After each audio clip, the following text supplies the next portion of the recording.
In the next technique, the attack is a two-handed push or a two-handed grab. As your opponent comes forward, you deflect both his hands into a 90-degree wrist lock and then a throw. It is accomplished as you turn through a complete 360-degree circle clockwise through the course of the technique. Let's look at it a little more closely and begin to break it down. We'll look from overhead first. You can see the constant counterclockwise turn as you complete the technique. Now, let's begin. Your right hand pushes one hand down as your left hand pushes the other across. Your right hand then begins a large clockwise circle. Your right hand guides his hand through to your left hand, which grabs his wrist as you turn underneath. You now grab his hand with both your hands as you pull down and back. This knocks him off balance so that you can continue your turn and complete the throw as you pull down on his wrist and elbow. Again, you deflect both his hands. Your right hand begins a large clockwise sweeping circle. You control his wrist as you circle it underneath. Then your left hand grabs it as you turn underneath. You now grab his hand with both your hands. You pull down and back, giving you a 90-degree wrist lock.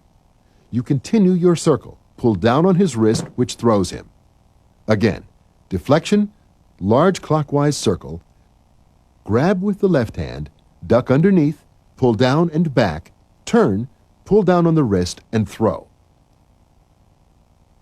Now take a look from the ground to see how the initial deflection of his attack is accomplished. You can see in the beginning that you're going to push down with your right hand as you push across with your left. Your right hand will then grab his arm, push it underneath, where your left hand grabs it as you duck underneath. You then pull back and twist out on the wrist lock. Let's look again. Down with the left, across, down to the right, across with the left, turn underneath, wrist lock.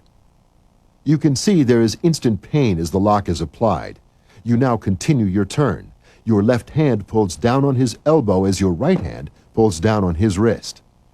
Once again, double deflection, left hand comes across, right hand continues the movement. You circle his arm around clockwise, grab it with your left as you turn underneath, apply the wrist lock. Continue your counterclockwise pivot. Your left hand will begin to pull down on his elbow and your right hand pulls down on his wrist. Once more, full speed.